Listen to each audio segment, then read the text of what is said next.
Mic test, mic test.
as we get in.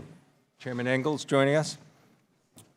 We're here joined by the Select Committee on Climate Crisis and an esteemed panel of witnesses for this hearing on the voices leading to the next generation on the global climate crisis.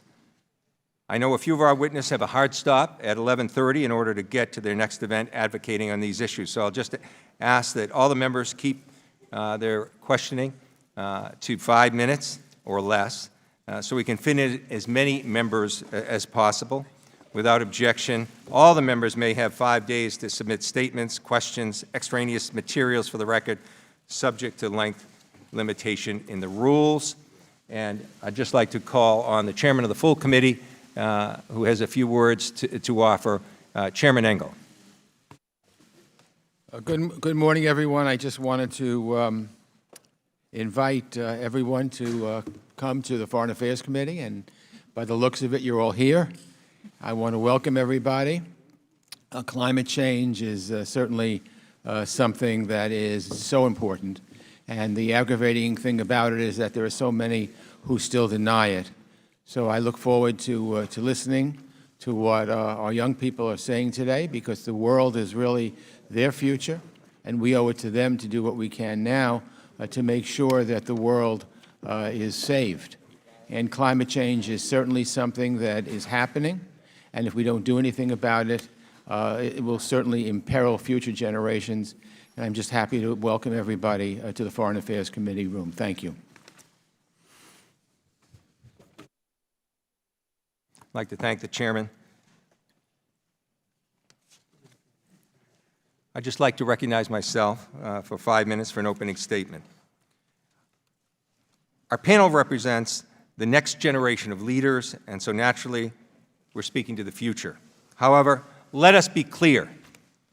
We are also speaking to the present.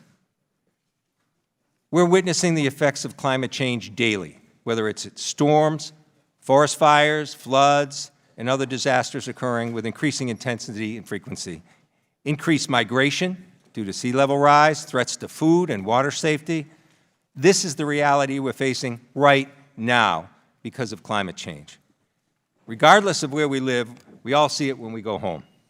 I see it every time I go home. My district is in southeastern Massachusetts and has one of the longest coastlines in the country and includes island communities.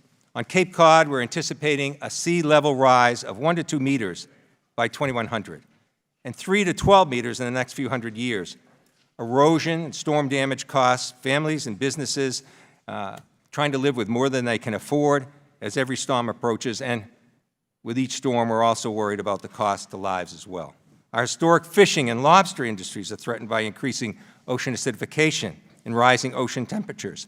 Our state and local governments are under immense pressure to address not only sea level rise, but air and quality issues. And in spite of having some of the best scientists and researchers right in that area in UMass and Woods Hole, it's an incredible challenge. There have been efforts spanning generations now in my district to diversify our energy supply, offshore wind, solar power, that'll bring in new jobs. Yet there are still major gaps in access for our communities and a real struggle to overcome the political and bureaucratic obstacles that go with making necessary changes to how things are currently. There must be leadership in addressing climate change because we, and especially your generation, can't afford for things not to change. This is a global issue, and the biggest polluters are going to be needed to make big changes, to do their part. But we need to be honest with ourselves as leaders. So far, our generation has failed to adequately address our climate crisis. This failure isn't fatal, yet our failure to change will be. Change happens through leadership. We wouldn't be in this situation right now. Our witnesses would be safely and happily in school, pursuing their dreams and not protesting and pushing their government to act if everyone was doing their part. America knows how to lead in a crisis, and it's high time we pick ourselves up and get back to this fight to bring the rest of the world with us, because waiting for other countries to do the right thing is making a bad bet on our future. There's so much we could and should do right now in our country. We have bright minds to engineer solutions to the future. America has shaped revolutions in industry time and time again, and it's made our country better off every time. Now the stakes are so much higher, and in spite of all our resources and ingenuity, the one thing we don't have is time. The IPCC report warns us that without cuts in carbon emissions, the world could see an average sea level rise of 62 centimeters over the course of the lifetime of people born today. That's over 2 feet. And scientists are gravely concerned that sea level rise in the next 100 years could be even faster than in the hundreds of years that preceded it. I'd like to thank our witnesses, extraordinary young leaders fortified with scientific research, for being here. It's regrettable they have to be. The Paris Agreement should have been reached decades ago, and we should have been well on our way by now towards far more aggressive targets, giving communities and industries the time to adapt and giving you a much more hopeful outlook on the future. But here we are, and I hope your testimony today will galvanize us to act now before we are truly out of time.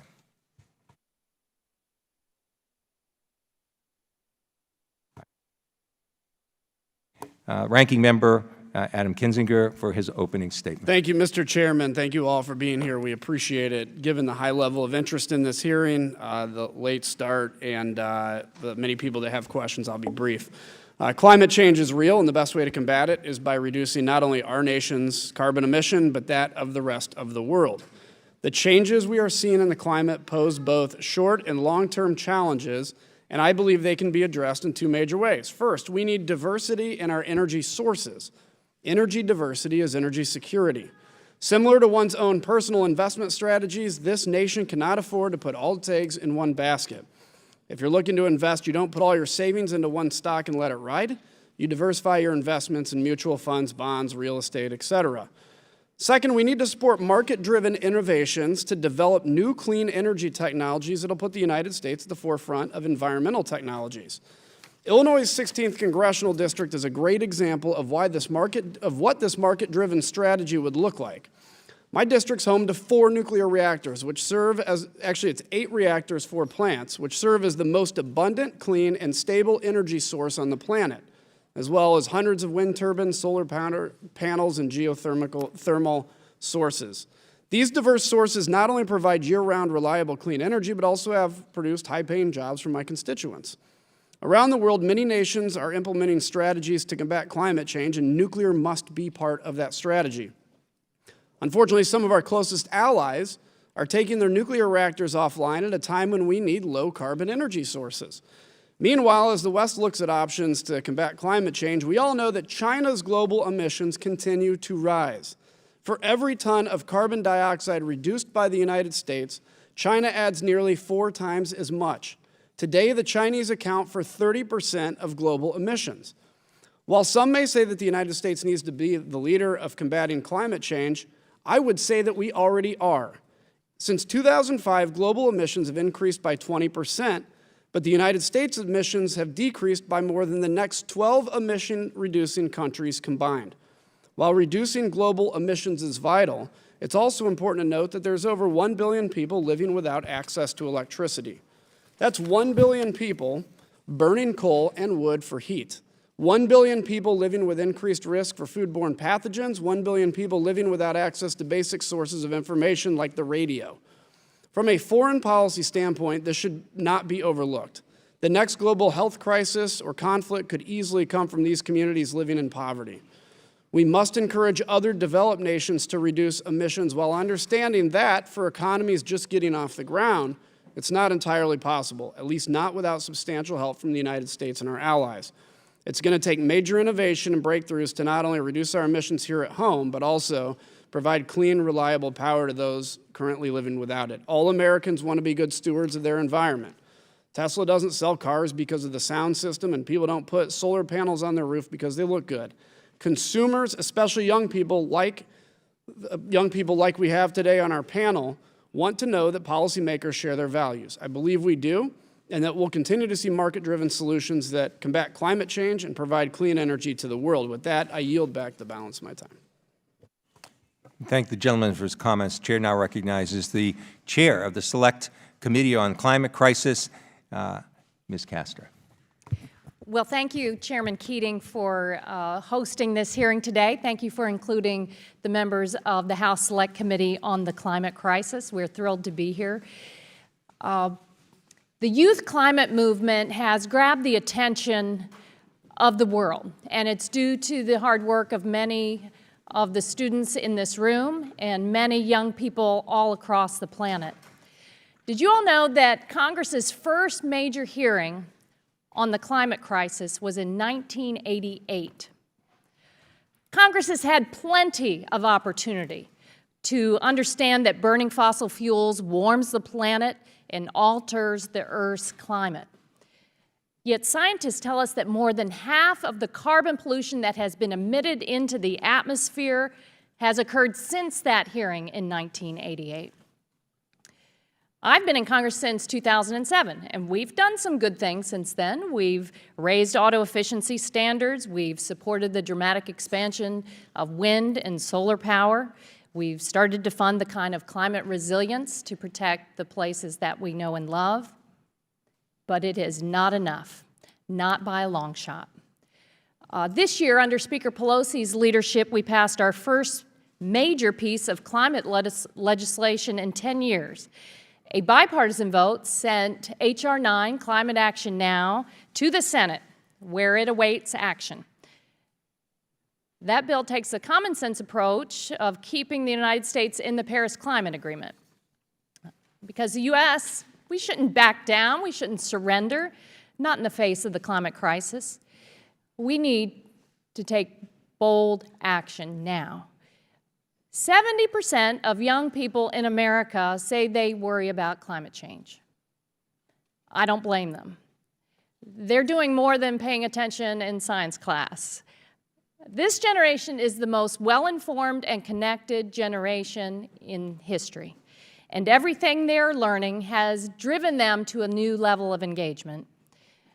And students are asking policymakers a very powerful question. What's the point of going to school to learn about the climate crisis when your elected officials aren't doing enough to act on it? The climate strike movement has united young people in all countries, all across the globe. They're cooperating to demand climate action, and they're asking us to cooperate with allies to cut carbon pollution and protect our communities. It's not lost on us that the United States is responsible for the biggest share of carbon pollution accumulated in the atmosphere to date. So we have a very serious responsibility to lead. But we're also the world's greatest engine of innovation. And we can do this. We have the solutions. Local communities and states have acted boldly, but a strong national climate action plan has been missing. We've heard from scientists in the Select Committee hearings, as we will hear from these young people here today, that we must do more and that we do not have time to waste. Our answer has to be more than a promise to do better. Our solutions must equal the challenge before us. And I'd bet that 10 or 20 years from now, young people marching and striking today will be serving in the Congress. And we need to take bold action now because we can't leave it up to them to clean up the mess that Congress has made. People say this next generation gives us hope, but that's not quite right, is it? This generation is giving us a job to do. The job is addressing the climate crisis. If we do our job, then we will be worthy of their hope, because that means we'll have started to create the future that they're fighting for. The Select Committee has a mandate to come up with an action plan for Congress, and we need your ideas. We want the ideas to come from all corners of this country and beyond. You can go to climatecrisis.house.gov/info request and tell us what your ideas are to solve the climate crisis. Not all good ideas emanate from Washington, D.C. I think you know that. But it's only through cooperation, through coming together in our democracy, that we can address the climate crisis. These young people are rising to the challenge, and we need to rise with them. Thank you, and I yield back. Thank you. The chair now recognizes the ranking member of the Select Committee, Mr. Graves. Thank you, Mr. Chairman. And I want to thank you all for being here today. Most importantly, I want to thank you for engaging in your government. Most young folks choose to not do that till many years later. I have 3 kids, and we often talk about some of the impacts that we've seen from climate change and sea rise, my home state of Louisiana, where some of the sea rise impacts have exacerbated the loss of 2,000 square miles of our coast. 2,000 square miles. To put that in perspective, if that were the state of Rhode Island, we would have 49 states today in the United States, meaning and the size of an entire state would be gone. I agree that we need to take aggressive action. I agree that we need to ensure that we move forward in a sustainable, rational manner. But I think it's also important that we ensure that we're moving forward based on facts. As Mr. Kinzinger said a few minutes ago, contrary to popular belief, the United States is the country that has led the world in greenhouse gas reductions. As stated, we have reduced greenhouse gases more than the next 12 countries combined. We've reduced them more than the next 12 countries combined. Just last year, we stepped in and made more progress on adaptation and mitigation strategies than I believe any other year in this nation's history, committing more dollars, moving toward establishing a resiliency standard, ensuring as we're rebuilding after disasters that we're building to a newer, higher standard, truly thinking about the future, ensuring that we're putting record dollars toward proactive efforts to ensure that our coastal communities and our river-based communities can be resilient, and continuing to move in this direction of greenhouse gas reductions. But I also think that we've got to stop this ridiculousness of operating myopically or operating as though the United States is in a vacuum. It is important to keep in mind that the Energy Information Administration projects that by 2030, 80% of global energy demands, 80% are going to be addressed using fossil fuels. This is the Energy Information Administration, not some type of partisan hack group. 80%. Yet just last week, we had 3 bills designed to stop energy production in the United States. Over the weekend, we have a tax in Saudi Arabia. All that does is increase our reliance upon energy sources from other countries that have a lower safety standard and have a lower environmental standard. Records show, it is crystal clear, that when we import energy from other places, we actually increase the risk to the environment, increase the risk of spills than when we have domestic energy production. I hear people talking about how we need to stop all fossil fuel utilization and stop all these emissions. Right now, as was stated, for every 1 ton of carbon emissions we've reduced in the United States, China has increased by 4 tons, more than offsetting all the reductions that we've had in the United States. Moving forward, even under the Paris Accords that folks are sitting here giving accolades to and saying is a great idea, and I want to be clear, I support the U.S.'s target in the Paris Accords. I think that signing on to an agreement and agreeing to something that allows for China to come in and have a 50% increase, adding another 5 gigatons of greenhouse gas emissions annually by 2030 is inappropriate. It is moving in the wrong direction, not in the right direction. I also remain confounded reading letters like this one that says that we need to pressure the Organization of Petroleum Exporting Countries and Cooperating Countries to increase world oil supplies in order to lower prices at the pump. The impact of rising fuel prices on our economy and on family budgets is significant and widespread. This letter goes on to say, the current run-up in world oil prices is effectively a tax on all American families' discretionary budget, except that the money goes to OPEC as opposed to the United States Treasury.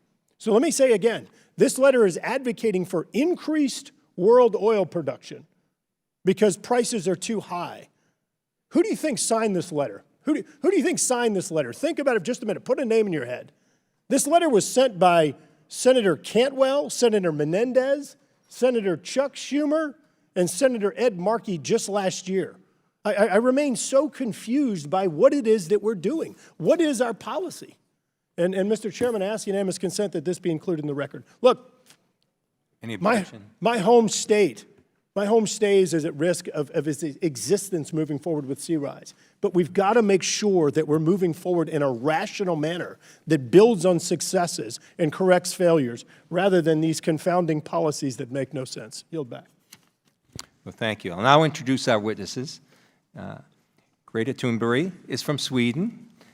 She's a climate activist who helped build the Fridays for Future movement, where she began going on strike from school outside the Swedish Parliament on Fridays. She has spoken on the climate crisis before the EU Parliament. Welcome. Ms. Jamie Margolin is from Seattle, Washington. She's co-founder of the co-executive and co-executive director of the 0 Hour, an international youth climate organization founded in the summer of 2017. She's also a plaintiff in Piper v. State of Washington. Mr. Vic Barrett is from White Plains, New York. He's a fellow with the Alliance for Climate Education and a plaintiff in Juliana versus United States. Welcome. Mr. Benji Backer is from Appleton, Wisconsin. He's the president of the American Conservation Coalition, a nonprofit organization to educate and engage conservatives on climate change. All of you are here. We welcome all of you.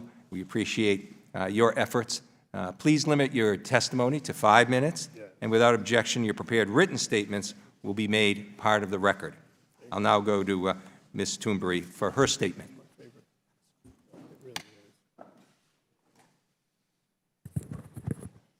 My name is Greta Thunberg. I have not come to offer any prepared remarks at this hearing. I'm instead attaching my testimony. It is the IPCC Special Report on Global Warming of 1.5 degrees Celsius, the SR 1.5, which was released on October 8th, 2018. I am submitting this report as my testimony because I don't want you to listen to me. I want you to listen to the scientists. And I want you to unite behind the science. And then I want you to take real action. Thank you. Tack så mycket. Ms. Margolin. My name is Jamie Margolin, and I'm a 17-year-old climate justice activist from Seattle, Washington. I'm missing a lot of school to be here. It's my senior year of high school. I have college application deadlines looming over me, and to be honest, I've barely even started because I'm too busy fighting to make sure that I'm actually going to have the future I'm applying to study for. You're here spending a few moments with me, but that is nothing compared to the hours that members of Congress have spent with lobbyists from corporations that make billions of dollars off of the destruction of my generation's future. I want the entirety of Congress, in fact, the whole US government, to remember the fear and despair that my generation lives with every day, and I want you to hold on to it. How do I even begin to convey to you what it feels like to know that within my lifetime, the destruction that we have already seen from the climate crisis will only get worse? What adds insult to injury is the fact that we keep getting promised what isn't there. On college applications, I keep getting asked, what do you want to be when you grow up? The media, pop culture, businesses, and the whole world tells me that I and my whole generation will have something to look forward to that we just don't. You're promising me lies. Everyone who will walk up to me after this testimony saying that I have such a bright future ahead of me will be lying to my face. It doesn't matter how talented we are. It doesn't matter how much work we put in, how many dreams we have. The reality is, my generation has been committed to a planet that is collapsing. The fact that you are staring at a panel of young people testifying before you today, pleading for a livable earth, should not fill you with pride. It should fill you with shame. Youth climate activism should not have to exist. We are exhausted because we have tried everything.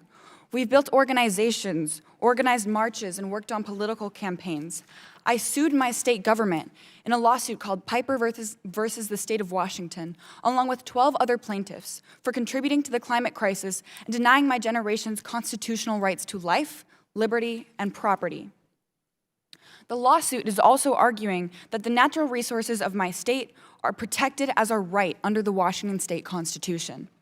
The shellfish, salmon, orcas, and all of the beautiful wildlife of my Pacific Northwest home is dying due to ocean acidification caused by the climate crisis, and communities all over Seattle are suffering from the new fossil fuel infrastructure being built to lock in decades more of climate destruction into my state. My friends and I were warned to stay inside the last 2 summers because our city was shrouded in a suffocating smoke from wildfires. It gave me such bad headaches for so long, and my friends with respiratory illnesses had to go to the ER. Is this the future that we have to look forward to? Well, we the youth are working as hard as we can to make sure that it isn't. On July 21st of 2018, after an entire year of nonstop organizing, despite being full-time high school students with a lot of homework to do, my organization, 0 Hour, marched on Washington, D.C. in a pouring rainstorm and in 25 cities around the world, demanding urgent climate action from you and all of our leaders. And that was only the beginning. But by 2030, we will know if we have created the political climate that will have allowed us to salvage life on Earth, or if we acted too late. By then, we must be well on the path to climate recovery, but this must start today. In fact, it should have started yesterday. By 2030, I will be old enough to run for Congress and be seated right where you guys are sitting right now. By then, we need to have already achieved net zero greenhouse gas emissions and be rapidly on the path to climate recovery. I can't wait until I'm sitting in your seats to change the climate crisis. You have to use the seats that you have now, because by the time I get there, it's going to be way too late. The good news is that experts agree that there are multiple pathways to decarbonize the United States energy system, and that doing so is both technologically and economically viable and beneficial. The most frustrating thing is that the US government can't even begin to imagine the massive political shift that has to happen in order for us to solve this issue. The politics just hasn't been invented yet. Solving the climate crisis goes against everything that our country was unfortunately built on: colonialism, slavery, and natural resource extraction. This is why the youth are calling for a new era altogether. As Greta mentioned, the Intergovernmental Panel on Climate Change report that we only have a few months left in order to create the massive political shift needed to transition our world to an entirely renewable energy economy. This needs to happen within the next 10 years, which is our deadline to save life as we know it. People call my generation Generation Z, as if we are the last generation, but we are not. We are refusing to be the last letter in the alphabet. I am here before the whole country today, announcing that we are instead Generation GND, the generation of the Green New Deal. The only thing that will save us is a whole new era. The Green New Deal is not just about the specific plans laid out in resolutions. It's about a new chapter in American history and transforming our culture into one that celebrates, encourages, and enables radical climate action. It is right here, testifying before you, that I'm proud to announce that history is being made. You've heard of the Reagan era, the New Deal era. Well, the youth are bringing about the era of the Green New Deal. Thank you, Mr. Barrett. My name is Vic Barrett. I'm 20 years old, and I'm one of the 21 youth plaintiffs in the Juliana versus United States constitutional lawsuit, suing the executive branch of the federal government for knowingly causing climate change. I'd like to recognize my fellow co-plaintiffs in this room sitting behind me.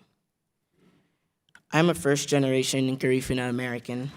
My people are an Afro-Indigenous community originally from the island of St. Vincent in the Caribbean. In the 18th and 19th centuries, we were pushed from our homeland on St. Vincent by British colonial power, settling on the eastern coast of Central America in Honduras and Belize. Despite overwhelming adversity, we organized our community and emancipated ourselves to protect our future as a people. However, the struggle continues for me and my people. As temperatures increase, sea levels rise, storms become more intense and frequent, and the coral reefs and fisheries upon which we depend disappear, the oceanfront land that my family has inhabited for generations and that I'm supposed to inherit will be underwater if the U.S. federal government continues to promote a fossil fuel-based energy system.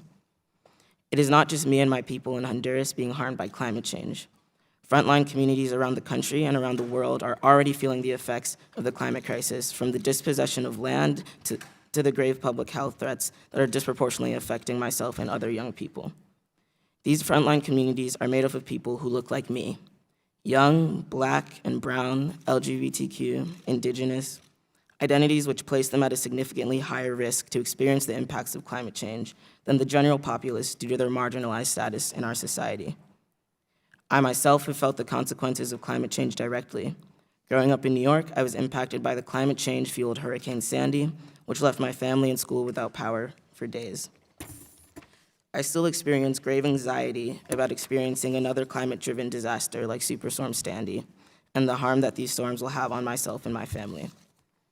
As someone who already struggles with anxiety and struggles with depression from my understanding of climate change and what I experience, watching our government knowingly perpetuate the climate crisis is extremely overwhelming. I wrestle with this anxiety every day, from the moment that I wake up in the morning to the moment I fall asleep at night. If we keep going on with business as usual, both Honduras and New York, the places where my family and I are from, will forever be lost to the sea. That is one of my greatest fears, that climate change is going to take these places away from us. My co-plaintiffs also experience both the mental and physical health impacts of climate change. My co-plaintiffs with asthma and allergies have suffered from the prolonged wildfire and allergy seasons in the West, limiting their ability to participate in certain activities or even go outside. Many of them, like me, are also struggling with psychological harms from climate change. The medical community now recognizes climate change as a grave public health threat. One of our experts describes climate change as a public health emergency, which is disproportionately impacting children and youth in a myriad of ways. He lists specific health threats exacerbated by climate change, including heat stress, extreme weather events, wildfires, decreased air quality, and infectious disease, all of which pose a disproportionate threat to children and to youth. Another one of our experts, Dr. Lise Van Susteren, a psychiatrist known nationally for her work on climate change, explains that, quote, with continued government actions that exacerbate the climate crisis, the plaintiffs and those they represent will suffer catastrophic emotional injuries. She goes on to state that the federal government's, quote, sanctioning of climate change as lawful in federal law and policy makes the psychological injuries suffered by individuals, including the plaintiffs, particularly harmful and insidious. She warns that without immediate action by the federal government to address climate change, the mental health impacts will worsen and be lifelong.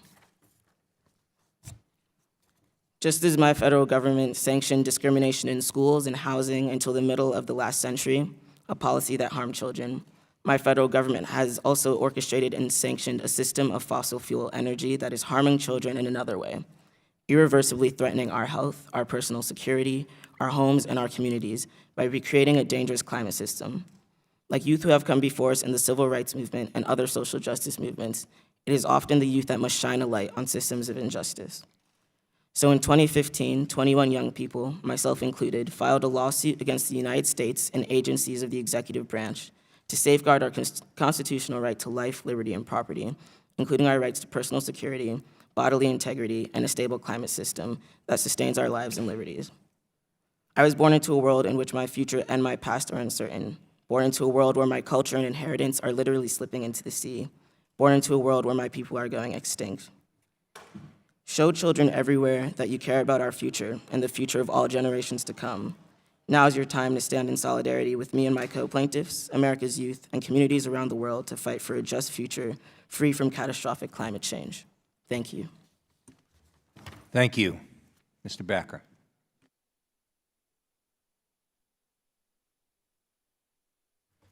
Good morning. My name is Benji Backer, president and founder of the American Conservation Coalition, a nonprofit focused on bolstering conservative voices in environmental discussions. I'm also a 21-year-old senior at the University of Washington in Seattle, and I would like to thank Chairman Keating, Ranking Member Kinzinger, Chairman Castor, and Ranking Member Graves for holding this very important hearing. I'm also honored to share this panel with Greta, Vic, and Jamie. Each of you have played a critical role in generating worldwide awareness around this issue of climate change, so thank you. I'm a lifelong conservative activist, but like most of my generation, regardless of political affiliation, I believe climate change is real, I believe humans are making an impact. And with global emissions rising 1.7% last year, we're at a crossroads in history. My generation doesn't care about the politics around climate change. We want productive discussions, realistic answers, and sound policies. Most importantly, I believe America plays a vital role in solving this problem and that we must lead by example. Between 2005 and 2017, as already mentioned, we led the world in emissions reductions, more than the next 12 countries combined. However, while our contribution to greenhouse gas emissions is declining, we still contribute nearly 15% of global greenhouse gas emissions, which is second most in the world. However, Americans have been told that one-size-fits-all approaches, such as the Green New Deal, are the only solution. Such policies advocate for an economic transformation that increases government control, spending, and regulation. These approaches inhibit innovation and are not an effective way to reduce emissions. In fact, countries with highly restrictive and government-controlled economies like Venezuela have disastrous environmental records. And while on the other hand, countries leading in emissions reductions have some of the freest economic systems in the world. We can't ignore this reality. And the fact of the matter is, we cannot regulate our way out of climate change. Markets and competition reduce emissions far more than heavy-handed regulation. A truly effective climate plan will capitalize on America's strengths, technological advancements, empowered consumers, entrepreneurial businesses, effective government, and bold global leadership. We need to decarbonize fossil fuel emissions, increase the number of nuclear and hydropower plants, continue developing solar and wind, and encourage research and development into other clean energy technologies. It's easier to export innovative American technologies than burdensome regulations to developing nations. We must also understand the privilege Americans bring into this conversation. Across the globe, those who can most easily adapt to climate change are wealthy and live in developed countries. It's unfair to ask someone to make choices based on sustainability when they're struggling to survive. As we transition to cleaner energy landscapes in the United States and abroad, we need to consider the most vulnerable in our world. There are still over 1 billion people without electricity worldwide. Transitioning to clean energy needs to happen, but it can't happen overnight. Climate change conversations are often dominated by hopelessness and despair. In reality, fighting climate change is an opportunity to improve human health, lift people up, and grow the economy. And I see promising signs. Many bipartisan climate-related bills have been introduced and passed in the last 2 years. We're reducing emissions and creating remarkable new technologies. More Republicans are speaking up than ever before. This innovation-based approach is not limited to the United States either. Just yesterday, the British Conservation Alliance, a group inspired by my organization, the ACC, was launched by students in the United Kingdom to advocate for market-based environmental reforms. We're making strides in the right direction, but we must do more. Each of us play a critical role in tackling climate change. To my fellow conservatives, the climate is changing. It's time to claim our seat at the table and develop smart, limited government policies to establish American leadership on this issue. There is a reasonable, conservative approach to climate change, and we need to embrace it. To those on the left, without your leadership, this would not be receiving the attention that it deserves. But now, it's time for solutions. Politicizing climate change has deepened the partisan divide and delayed real action. If you truly want to address climate change, work with conservatives who want to champion reforms. To Congress, on climate change, it's not about Republicans or Democrats. It's about those who are taking effective action and those who are not. Our conversations on climate change should be about cutting global greenhouse gas emissions, not about political pandering. To President Trump, climate science is real. It's not a hoax. It's accepted that humans are having a negative impact on our climate. As a proud American, as a lifelong conservative, and as a young person, I urge you to accept climate change for the reality it is and respond accordingly. We need your leadership.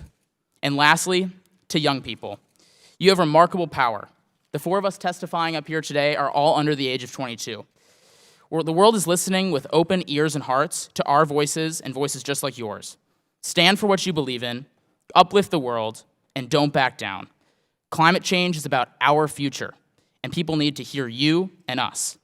In conclusion, I grew up on the shores of Lake Minocqua in northern Wisconsin, where I connected with the outdoors early in life.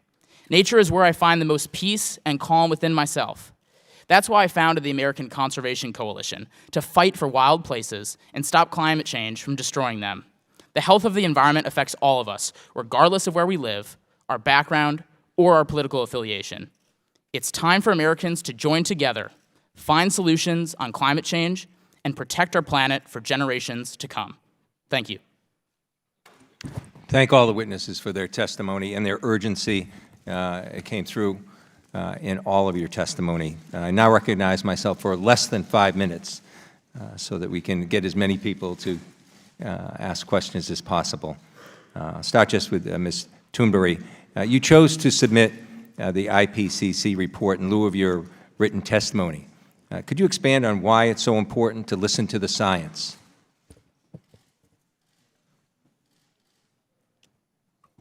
Well, I don't see a reason to not listen to the science. It's just such a thing that we should be taking for granted, that we listen to the current best available united science. It's just something that everyone should do. This is not political opinions, political views, or my opinions. This is the science. So, yeah. Thank you. In all of your testimony, not just urgency came through when I was listening to what you had to say, but as someone from another generation listening, the last thing we would want for the generations to follow, for our children, grandchildren, and other people's children and grandchildren, is to hear in some of your remarks actual fear and anxiety being expressed. Could you, each of you, that you can jump right in as you see fit, comment on what that's like? I think that that message should be heard by all of us, not just urgency, but what are we doing to the next generation? How are their lives impacted by what we're not doing and what we're doing? So if you could, I'll let you just choose among yourselves. Each of you will have a chance to answer that question. For me, it's really been affecting, because similar to Vic, I already have like underlying issues of like anxiety, and it's just really hard to grow up in a world full of ifs. You know, I don't think a lot of people in Congress understand the conversations that are happening in everyday American high schools, but we're constantly asked, prepare for your future, study for your future, do this for your future. But our world is full of ifs. I'll be talking to my best friend and she'll be like, yeah, you know, I really want to see this natural place sometime if it's going to still be around. I really want to study to be this if that's still going to be a possibility. And it's just like this constant looming uncertainty. And it's this weird form of nihilism and weird just fear that's been existing in my generation, where kids are joking like, what is even like the point? The world is ending. What are we studying for? What are we doing? And it's this kind of depression. It's this fear that is not just among me or my panelists here, but everyone. And that anxiety is something that no child should ever have to fear. Because if you think about it, if you go back to what is the purpose of a parent, down to just the biological purpose, it's to give their child the best future and the best life that they can possibly have. And the supposed American dream is to make sure that children have a better future than the adults.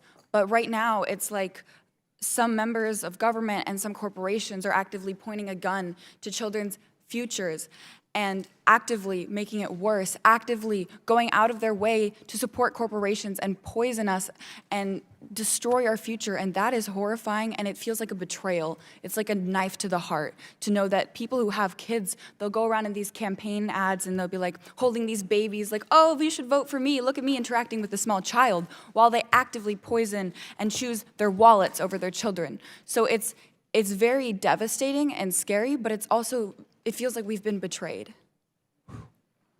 In less than a minute, would anyone else like to comment on that? Young people are in the midst of their development. Adolescence isn't characterized as being easy without also dealing with the greatest existential threat of our time.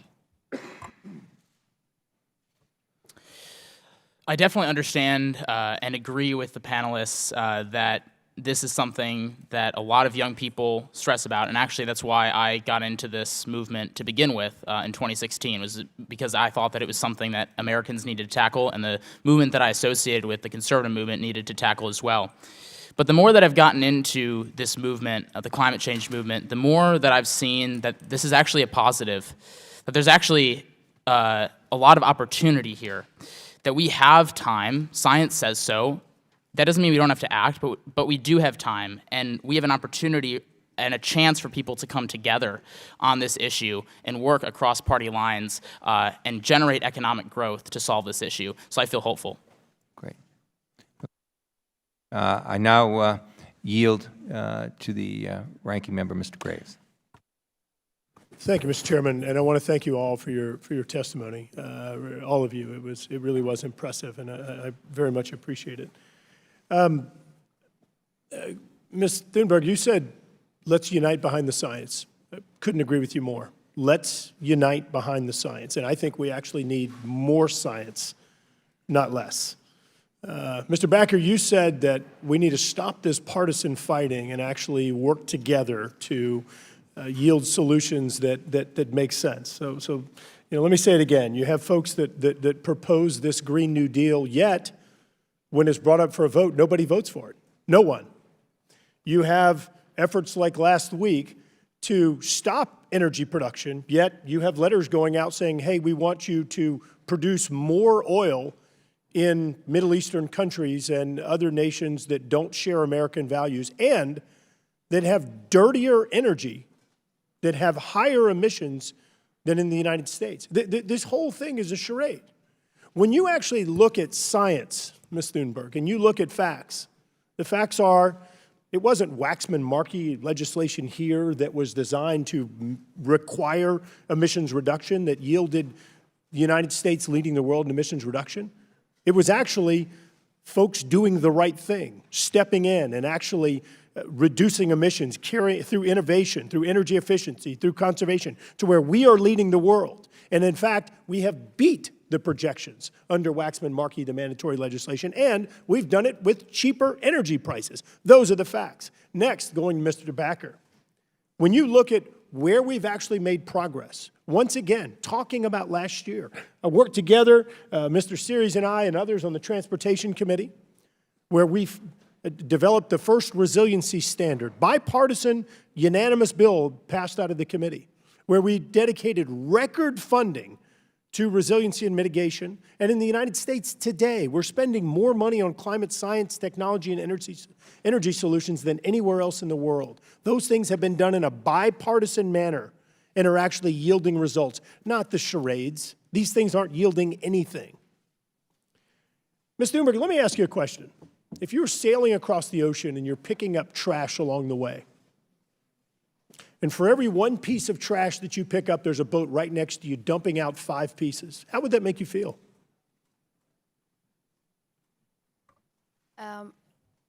First of all, we were going so fast, there wasn't enough to pick up any trash. All right, well, if you were a slow sailor like me, how would that make you feel? Well, first of all, if you use that logic, then I am also dumping a lot of trash in the ocean. And then I would stop dumping my trash in the ocean and tell the other boat to stop dumping their trash in the ocean as well. And that's the important point here. I think that what we need to be doing is we need to be focusing on the countries that are dumping trash in the ocean. Of course, that's a metaphor. The fact that China is, here we are talking about reducing emissions, yet China, under the Paris Accords, are going to be increasing their emissions by nearly 50%, 5 gigatons annually. So while in the United States we need to continue investing in innovative solutions and exporting clean energy technologies, it makes no sense for us to be doing it if we're simply watching for increases in China. Mr. Backer, the IPCC report talks about numerous solutions moving forward, including clean energy and others. Under IPCC, does it contemplate only renewable energy sources moving forward? Thank you. It actually does not. And I think that it shows a strong trend that we need to generate more clean energy going into the future. There's no doubt about that, and reduce emissions via clean energy technologies. But there's no statement in the IPCC report that says that we need to go 100% clean to reduce emissions at the level that we need to fix this problem. So moving on from there, if moving forward, even under IPCC, it doesn't contemplate not using any conventional fuels moving forward for the next few decades anyway, do you think it makes sense to utilize the fuels from the nation that has the cleanest energy? Or do you think that it makes more sense to, for example, use Russian gas that releases 13% greater emissions as we move forward? Which makes more sense? Or do you think it makes sense to perhaps get fuels from Nigeria that just a few years ago had 2,000 ongoing spills? I think it's important for Americans to understand that we do generate fossil fuels cleaner than anywhere else in the world, and while the rest of the world still relies on fossil fuels, that's an important thing to note. I do think while we continue to generate power for the rest of the globe and uplift people, we as a country also start transitioning more and more to clean technologies, which I think we're starting to do. But I do believe that making sure that the rest of the world is generating fossil fuels safely is important, because it's going to be a part of our future. Especially today, and the United States does do it cleaner than anywhere else in the world. That's a fact, and it's something that we have to think about. Thank you. Yield back. Chairwoman Castor. Mr. Becker, in your testimony, you point out that the United States must lead by example. And despite recent emissions reductions, the United States is currently the second highest emitting country in the world annually. And although we rank number 2 now, the United States is responsible for the most carbon pollution accumulated in the atmosphere. Some people say that the United States should not dramatically reduce our emissions because China and other countries aren't doing enough. I'd like to have your view on that and have each of the witnesses comment on that briefly. Yeah, I think that's a false approach because we've never in history looked at a problem that we contribute in the United States and said, well, if it's happening somewhere else, then we shouldn't fix it. So I don't think that that's a reasonable excuse. But I also do think it's important to note that other countries are emitting and that we must hold them accountable as we hold ourselves accountable. America has led on lots of initiatives in the past. You have people in Hong Kong waving their flags and singing the American national anthem right now because we inspire them. We can do the same thing on climate change. Yeah, I would say what you said is totally correct. The United States contributes to 25% of historic emissions in the world. And if we are the country that we say we are, if we're the leaders that we say we are, we need to lead by example here and work on what we're doing here so that the rest of the world can follow our lead. I have a question. When your children ask you, did you do absolutely everything in your power to stop the climate crisis, when the storms are getting worse and we're seeing all of the effects of the climate crisis, when they ask you, did you do everything? Can you really look them in the eye and say, no, sorry, I couldn't do anything because that country over there didn't do anything, so if they're not going to do it, then I'm not? That is shameful, and that is cowardly. And there is no excuse to not take action, to not improve as much as we can in the United States. And how can we call ourselves the city on a hill or an example for the world if we're going to be cowards and hide behind waiting for other people, saying that I'm not going to do this because they didn't? I want you to think about, this is all about being able to look your children in the eye and say, I did absolutely everything I could for you. I know that we're up against a lot of pressure. I know that the time is running out, but like honey, however you call your kids, I did everything I could. And so I just don't understand, as a parent, how can you look your kid in the eye and say, there's this impending crisis, everything is at stake. But I stood back and I didn't really do anything. I didn't take action. I didn't act like it was an emergency because our neighbors over there weren't doing it. So I'm just not going to. How can you tell your children that?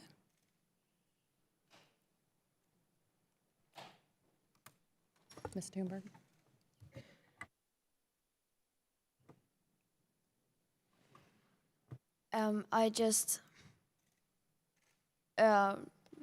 I think I don't need to add anything, but just another perspective. I am from Sweden. It's a small country, and there it is the same argument. Why should we do anything? Just look at the US, they say. So just so you know, that is being used against you as well.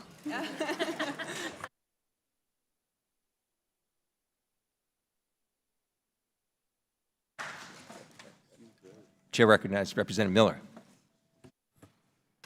Thank you to Chairman Castor and Ranking Member Graves, as well as to our foreign affairs counterparts, Chairman Keating and Ranking Member Kinzinger, for hosting us today.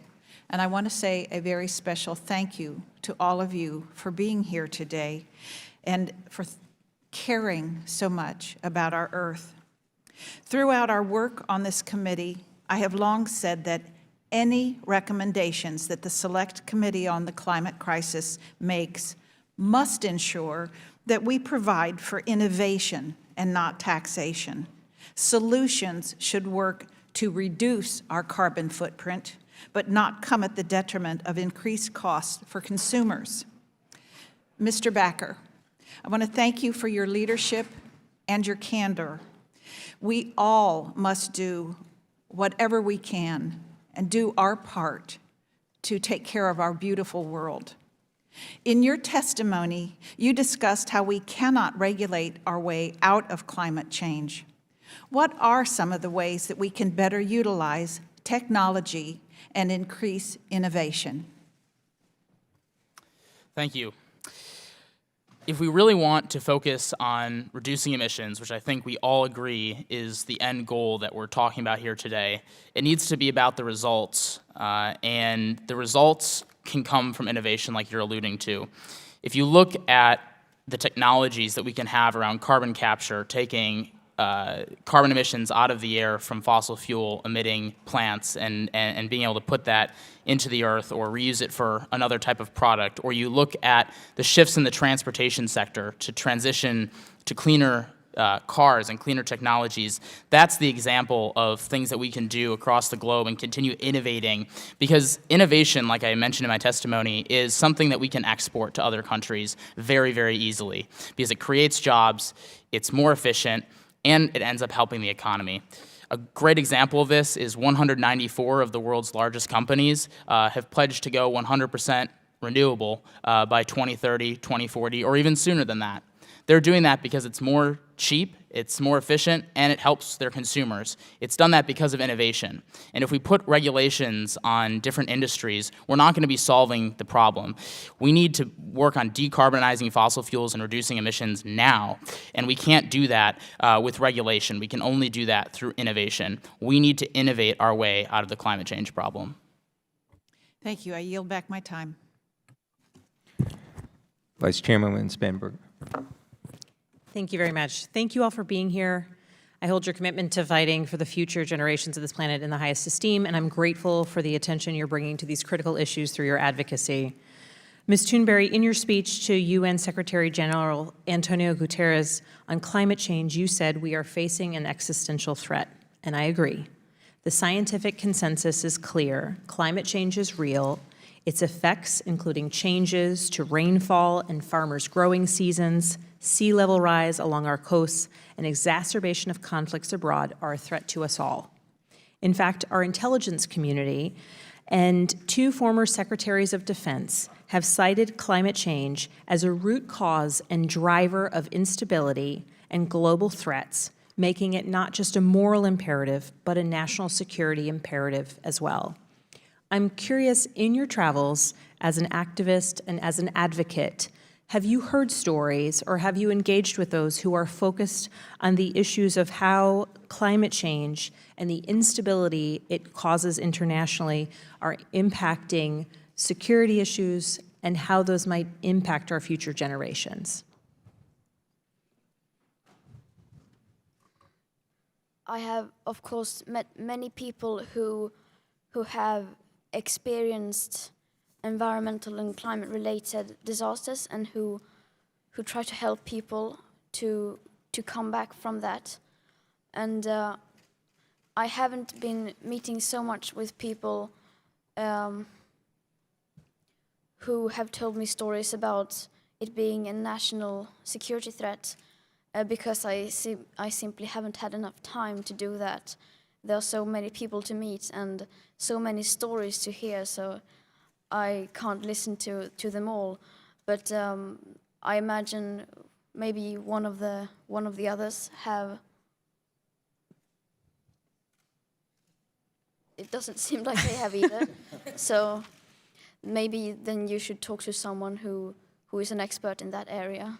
And you mentioned, apart from the security aspect of things, that you have spoken with many who have faced disasters at home due to global climate change. Could you perhaps give a couple of examples just for the committee to hear of the stories you've heard? Yes, I have met people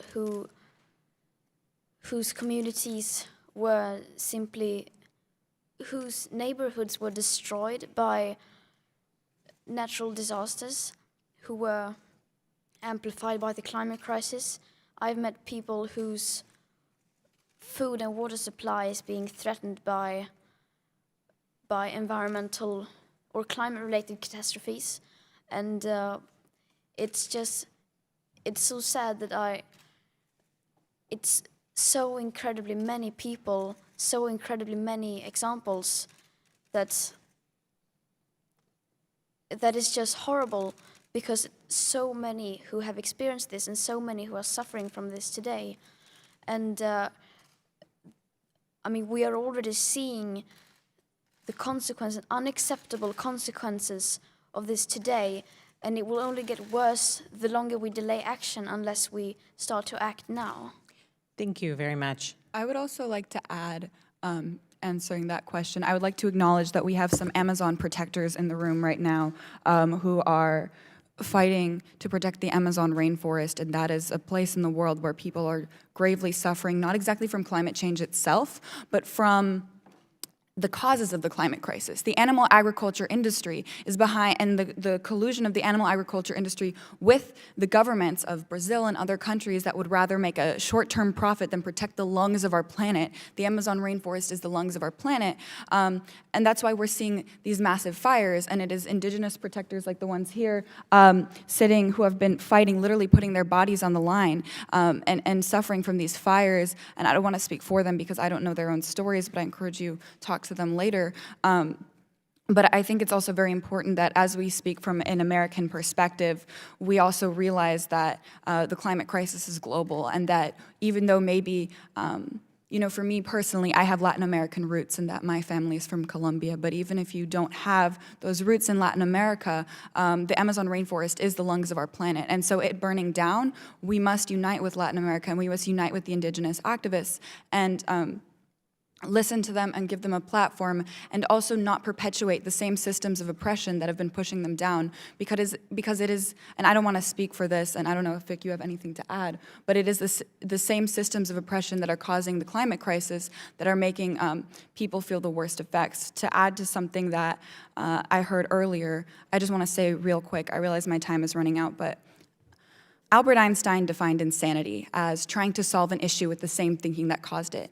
And right now, something that has been disturbing me a lot is seeing the way that we are trying to colonize and buy and sell our way out of a problem caused by colonization and buying and selling. Thank you. Mr. Chairman, I'm over time. I yield back. Representative Burchett. Thank you, Mr. Chairman. I really don't have any prepared notes. I was sitting there just thinking, in 1977, I was confronted with a problem. My father used to grow tomatoes. Mr. Chairman, I appreciate you and Vice Chairman, everybody, for allowing us to be here. I meant to do the protocol first. I apologize, but my father used to grow these tomatoes. He'd get about a half a dozen tomatoes, and he'd put about $20 in chemicals and all kinds of nasty stuff. And I thought to myself, you know, I'm putting that stuff in my body. And I thought, there's got to be a better solution. And I stopped it's called KUB, Knoxville Utilities Board. They used to cut all the trees that were growing on the power lines, and they'd grind them up, usually about 6 o'clock in the morning, and wake us all up. And I stopped and asked one of those guys one time, I said, hey, what do y'all do with that stuff? And they said, well, we got to realize this is 1977, okay? I was in between my 7th and 8th grade years. And he said, we take it to the landfill. And I said, well, how much do they pay you for it? And they said, we don't. We pay them to take it. And so the wheels started turning in my head. And at that point, I became a capitalist. I realized that there was money to be made. You could save the environment. At that time, it saved about 25% of the landfill space in our community. And I got into that business. But I want to, and I've realized now that of our trash stream, about 85% of that is compostable. It does not have to go into the landfill. And when it goes into the landfill, everybody a lot of people thinks it just goes away. It doesn't go away. It creates all kinds of bad things for the environment. The gases, one of those feared gases is methane. It's when something decomposes in an anaerobic or in the absence of oxygen. So if we could compost those things, 85% of that waste stream could be turned back into soil, which would be utilized, I think, in a capitalist manner. And you wonder about capitalism. Well, I had the opportunity, I was sitting there with AOC, and I was pitching to her capitalism. I don't really know if it caught on with her or not, but my point was this. I said, you want to do away with airplanes. Well, airplane engines that put out gases that are harmful to the environment. And I said, MIT right now has an airplane engine that has no moving parts and allegedly puts nothing harmful into the environment. No moving parts. And to me, that's just Buck Rogers. But I got on YouTube and I watched the video and I watched it. You all could probably understand it, but my 55-year-old brain just doesn't understand it. But it's fascinating to me. But granted, all it did was fly a glider about the length of a football field. Well, I got to thinking, this little cell phone right here, 20 years ago, according to my friends at Oak Ridge National Laboratory, was a $100 million computer. 20 years ago, capitalism brought this. Now everybody basically has a television studio, can get to all the information in the world, can contact anybody in the world for about, I don't know, about $100 a month. And it's a pretty good deal. And that was through capitalism. And I would encourage you all to explore that realm of our economy. I have a piece of legislation, and I would encourage you all, I would like to hear from each one of you all what you all think about it. It's called carbon capture. It's a capitalist view of capturing carbon and utilizing it. And it's House Resolution 3861, and I would encourage you all, not now, look it up, get on your little computers. You all know how to use them better than I do. Somebody will show me when I get your email, and I would encourage you all to read that and see what it is. And I applaud you all for being here. I applaud your enthusiasm. I'm incredibly proud that you are this concerned about our environment and our world. And thank you all so much for being here. Mr. Chairman, I yield back the remainder of my 55 seconds. Well, thank you. Representative Lujan. Thank you very much, Mr. Chairman, and to all of the chairs and ranking members for bringing us together today, to all of the panelists, to our witnesses who are here with us today. I want to thank you as well. Before I begin my questions, though, I just want to remind my colleagues that those mobile phones that were once too big, or a desktop that weighed thousands of pounds, they got smaller because of federal taxpayer investment by the United States of America, investing in the research. So I hope that there's an openness and a willingness that we take the same step. Let's put our money where our mouth is. Let's make sure that we're investing those dollars and that we're answering this call. And Ms. Thunberg, I appreciate the power of your testimony. You laid it out in a document right in front of us. A document where experts and scientists have laid out the path and the road for the world to take policy action. It's simple. The work's been done for us. We just have to follow that path. So I want to thank you for that. And now I don't want to have to defend one of my colleagues as well. She can defend herself, as we all know. Congresswoman Cortez, or Congresswoman Alexandria Ocasio-Cortez, has not said that she wants to stop air travel. Her policies have said, let's do better. Let's act. And I think that that's what we're here to do. So I apologize I took a little bit of my time to respond to some of the statements that were said earlier, but I thought it was important. So, Ms. Thunberg, when I was your age, the concentration of CO2 in the atmosphere was 350 parts per million. This year we eclipsed 415 parts per million. I'm going to try to make some sense out of this. What many scientists have said is that we only can get to 430 parts per million to get to an increase of 1.5 degrees or be able to even hold at 1.5 degrees increase. If we get to 450 parts per million, again, we're at 415 already, that gets us to 2 degrees. Let me share what that means. With 1.5 degrees, 14% of the global population will face extreme heat. At 2%, it's 37%. At 1.5 degrees, we will see an ice-free Arctic once every 100 years. At 2 degrees, we see it every 10 years.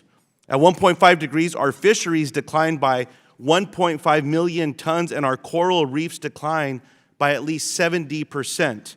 At 2 degrees, our fisheries will decline by twice that and we'll lose 99% of our coral reefs. We see the difference between what is devastating and what is even beyond what devastating can even be described as. Ms. Thunberg, the science could not be more clear. If we wait, the climate crisis will only be more devastating. Just a year ago, you were protesting outside the Swedish parliament. Now, you are part of an international coalition of young people demanding action. I asked a few students that I have the honor of working with in New Mexico, and one of them responded. Her name is Marina Weber-Stevens. She's one of the founding members of the Global Warming Express.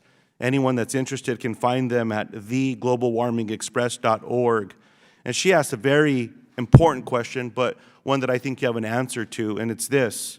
What is the best way to get the younger generation, teens and students involved in advocacy to address the climate crisis? And I would add to that, adults. What can we be doing? How can we get more young people involved?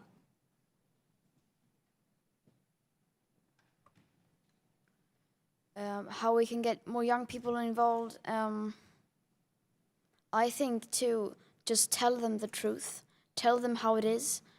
And because when I found out how it actually was, that made me furious. So I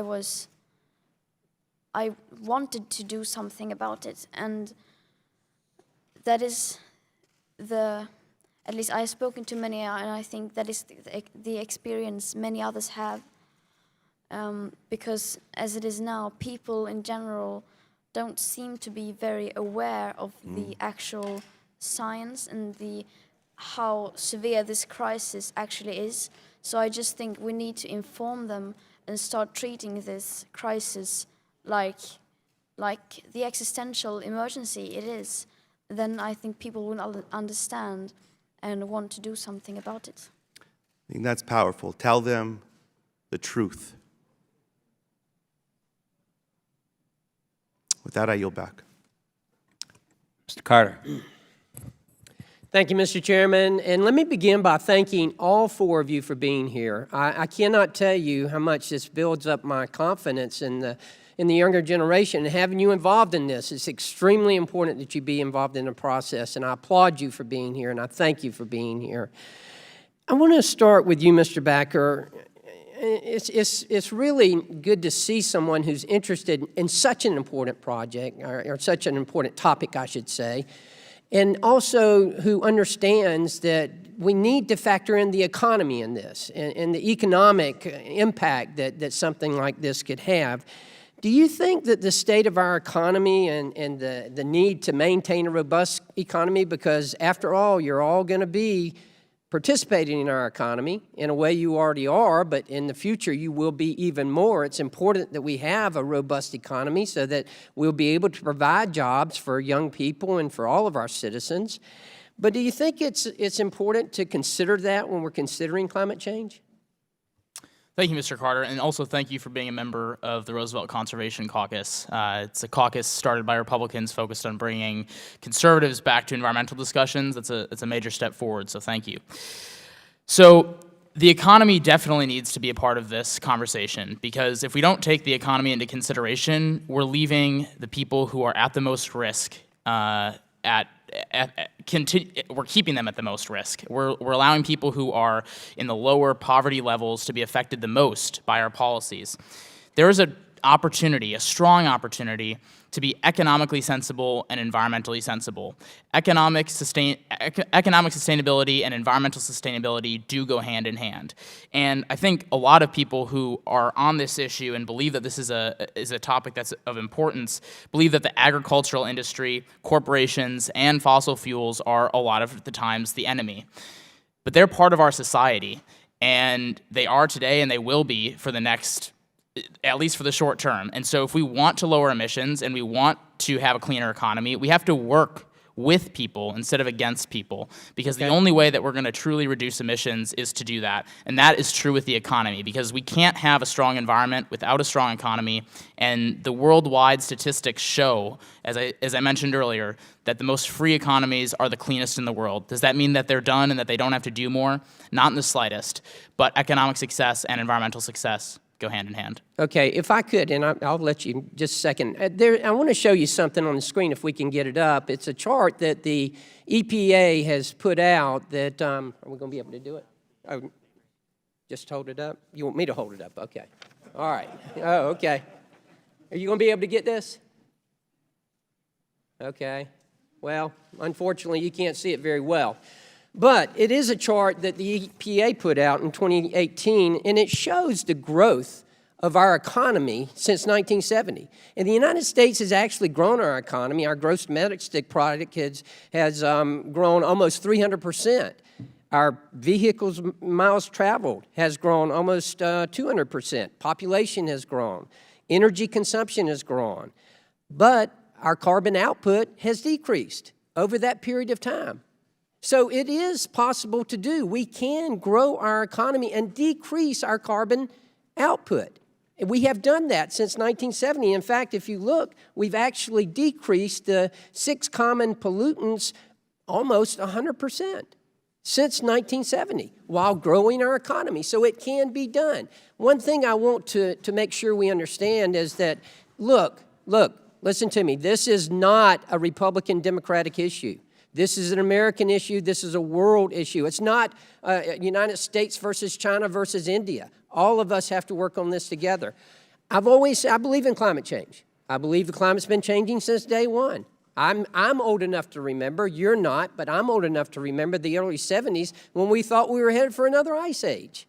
Well, does man have an impact on that? Yes, we do have an impact. How much? That might be debatable. However, we should do something. And that's one of the things that I'm so excited about. And Mr. Backer, you mentioned this about the opportunities that exist here. Because I've always said we've got to have 3 things. We've got to have innovation, we've got to have mitigation, and we've got to have adaptation. And that innovation, the greatest innovators, the greatest scientists in the world are right here in the United States of America. That's why I'm excited about us leading the way. And I think we can lead the way. Yes, we've got much to be done. There's no question about that. You also mentioned about agriculture. I represent a very rural area in South Georgia. The rural community is going to play a big part in this. We cannot leave them behind. That is going to be very important as well. We have to be very careful. My message is simple, and that is that, yes, this is something we have to deal with, but we can't destroy our economy when we're dealing with it. We have to keep that in mind. We have to have affordable, reliable, clean energy. Thank you, Mr. Chairman, and I yield back. Well, thank you. As we said before, we have a hard stop. So here's what I want to just do in closing. There'll be no closing statements to allow whatever time is limited. I do want to recognize Representative Brownlee, who's been here, paying great attention throughout the whole hearing, Representative Levin, Representative Titus, Representative Omar, in the case that we may not have the opportunity because you do have to leave. So I'll now recognize Representative Meeks. Question. Thank you, Mr. Chairman. Thank you for this very, very timely and important hearing. Climate change is undoubtedly an economic threat. That's true. a national security threat, that's true, and ultimately, and most importantly, an existential threat. It has battered our coast, set our forest ablaze. In my home state, Mr. Barrett's home state of New York, Superstorm Sandy destroyed the property and uprooted the lives of thousands of New Yorkers, including many living in my district. If left unabated, climate change will displace world populations. Islands, Mr. Barrett, you're correct, will be gone where people currently live. And it will continue to wreak havoc on our own, costing billions in damage. That's economics. If we're not prepared, there will be billions of dollars that will cause economic damage if we don't do something about climate change. It will also, climate change threatens to undo the last 50 years of progress in development, in global health, and poverty reduction. So we've got to do something urgently. If the world that we leave behind, and we all hold this world in trust for the next generation. So I look at it, the world that I leave behind for my new baby granddaughter will look dramatically different if we do nothing today. Indeed, a drastic reduction in our carbon footprint will be one of, if not the most important, missions of our time. I also want to say, and I heard Ms. Margolin say this a number of times, I just want to let you know that anxiety research indeed shows that young people have high levels of anxiety. It isn't, though, just because of climate change. Everything from the economics to health disparities to student loans, etc. Of course, climate change is compounding that problem.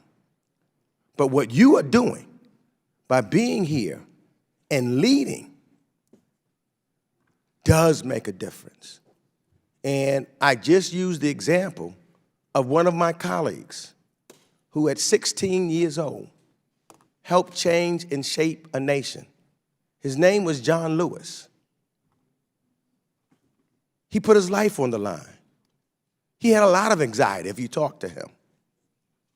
But by doing this with that anxiety and turning that anxiety into something that you are going to lead to change, it makes the world a better place for all of us.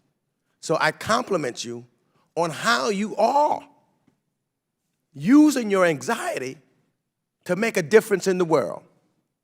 That is something that is so important. And indeed, yes, all young folks. I'm old enough to remember the civil rights movement when it was led by students and high school students who said, I'm sick and tired of being sick and tired. And they changed things. So believe this, that each and every one of you, Mr. Backer, I've been listening to you.